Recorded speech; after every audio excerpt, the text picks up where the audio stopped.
Welcome to a video series specially made by, for, and with Beautiful Trouble, an activist from Myanmar working for justice, equity, and social change. Beautiful Trouble is all about people-powered creative tools for a more just world. We distill the lessons that we learn from our comrades around the world to make them easily accessible for others in order to make revolution irresistible. Our books, study guide, toolbox, and strategy card deck, along with a global network of trainers, artists, organizers, activistas, all support more effective, innovative action. This is part one of a 5-part series in which we will be talking about creative actions around the world. The following videos will cover action planning, strategy tools, and much more. Let's get started. The superpower of Beautiful Trouble is that we start with the stories from all around the world, from the streets and the front lines of creative action, but we don't stop there. Together, we work to distill the critical lessons, the principles, theories, and tactics so that you can most easily apply them in your own context. And the good news is that research has shown that the innovation, which means not doing the same thing over and over again and expecting different results, and the escalation of tactics are correlated with success of campaigns. So the more that we innovate, the more that we are able to escalate effectively, means that we are more likely to win. And so we invite you to come along with us to explore the creative universe of Beautiful Trouble. So just a note before we dive in about where tactics fit in the overall strategic planning process. Although we often start with tactics because they're cool, they're sexy, they're fun, they're compelling, and they're seemingly unlimited, that could lead us in the wrong direction. In order to be more effective, to use our limited resources in the best way possible, we need to start by being clear about our long-term big vision and then identify a mission, or also known as a purpose, for what we are trying to do. And from there, we can be clear about which piece of the issue we are going to work on in a campaign. We can expand that idea into specific goals or steps for taking action on our campaign, and that will lead us eventually to identifying the tactics that will be most effective for us to use. So, let's jump in and look at some of the key principles and tactics from the Beautiful Trouble toolbox. Many activists recognize that they need to start off by making the problems that they see visible to others who don't know about the issue. So the principle, make the invisible visible, takes on the physical things like environmental or destruction or violence, as well as invisible struggles against sexism, racism, etc. Here's an example on the screen that shows a billboard from India where the goal was to make visible air pollution, and the billboard lungs actually filtered the particulates from the air, turning black as they did so to show the pollution. Other examples of making the invisible invisible include from in the Maldives, the lowest lying country on the planet, so it's the most vulnerable to rising seas from melting glaciers due to climate chaos. And back in 2009, the parliament held their session underwater to show the world what was at stake for them if people didn't take dramatic action against fossil fuel use. You can also see an example of what happened in Malaysia during COVID times in a protest due to unequal distribution of health services and protection because of corruption in the ruling class and the government. The Malaysian activists put body bags out in public to make visible the cost of the corruption of the government keeping health care from the masses. And lastly, you can see another example from Extinction Rebellion and other groups in Washington, D.C. who put a boat as a blockade in the middle of the financial district to show what would happen if the sea levels rose and it flooded the city, making visible, again, the climate impacts that are not always visible to others who want to deny the problem. Another example from Spain is the way that activists held banks accountable for making people homeless.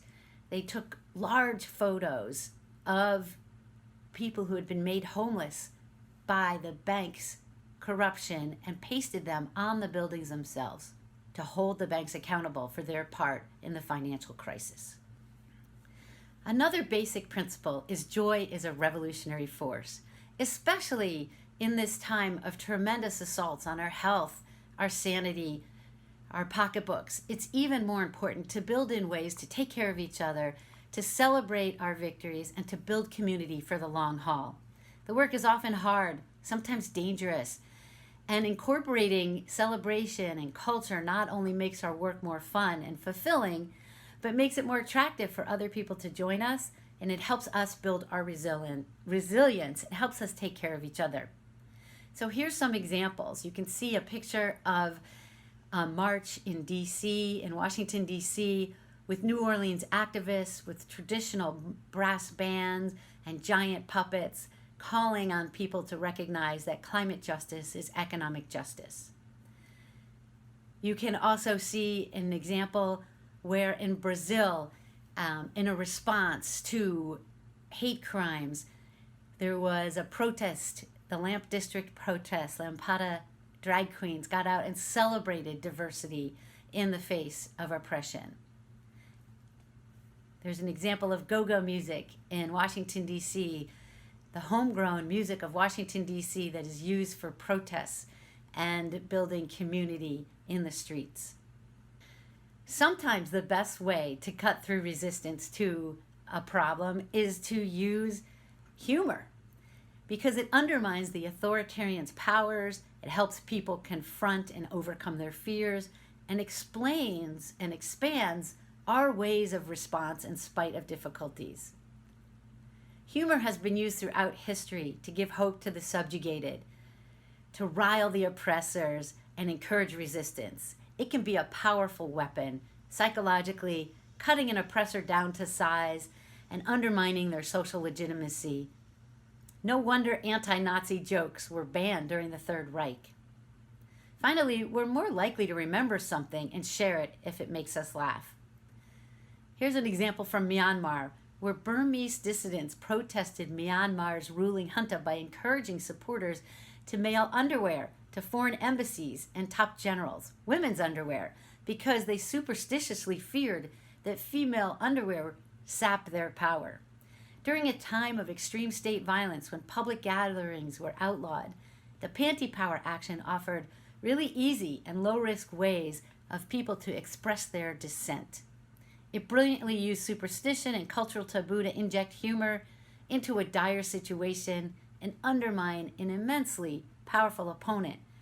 Not only was it humorous, it challenged old cultural myths, which is a form of culture jamming as well. Considering your audience is a really important thing to do. This principle will really help you be effective in your work, because you can't expect your audience to choose you. Instead, you need to identify the people that you want to reach to win your campaign and strategically design your actions to move them in the right direction.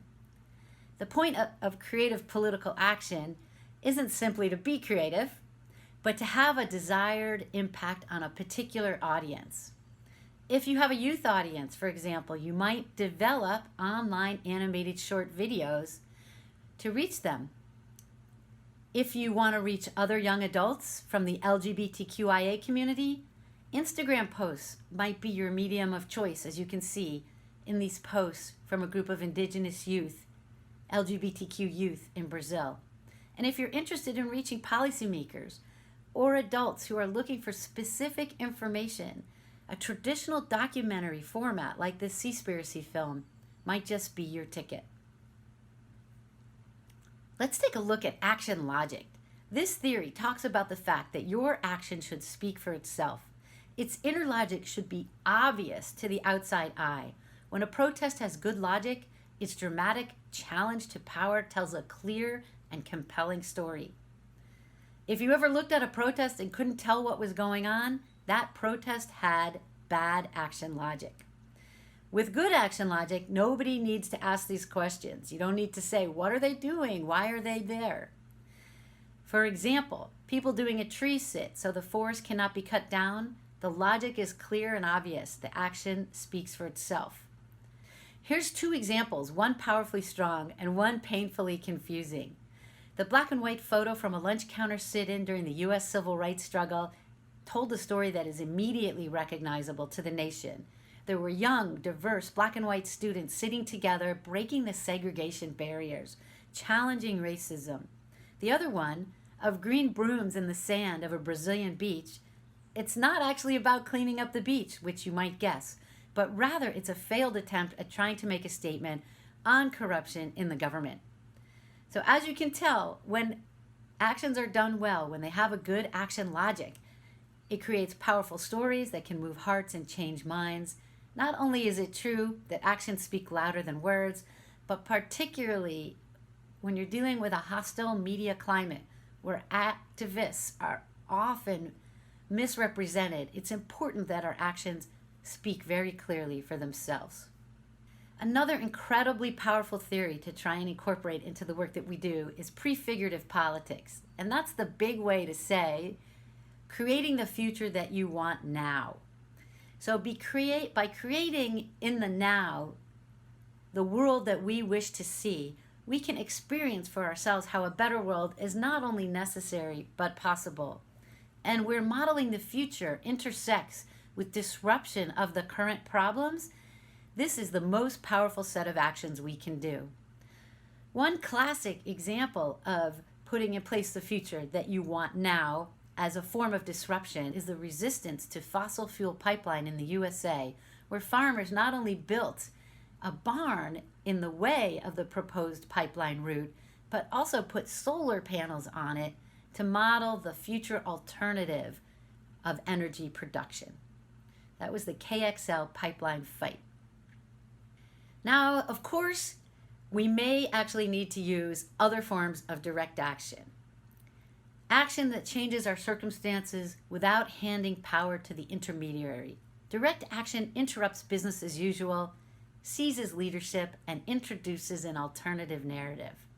Sometimes you've tried asking nicely, you've tried petitioning, marching, all to no avail, and it becomes necessary to disrupt the wrong, disrupt the status quo, to force a change or stop a problem. Here's two examples. In Brazil, the MST, or landless movement, would occupy land and build communities to fulfill a social function and provide for their communities through farming the land and setting up in those unoccupied territories.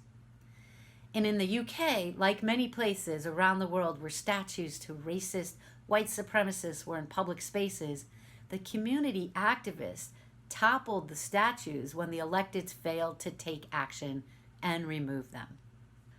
Guerrilla projections are on the rise all over the world because with a clever image and a high-powered projection and a little bit of courage, you can literally shine a spotlight on your opposition.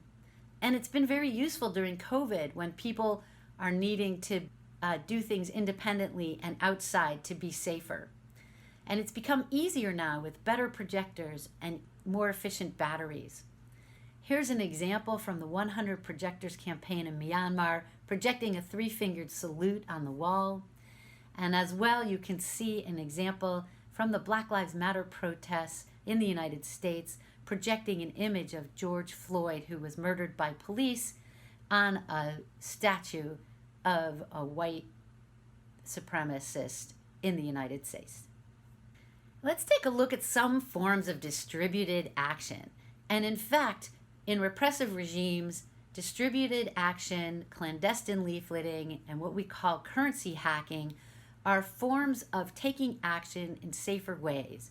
Because when it's unsafe to protest publicly, there are other ways to deliver your message with lower risk.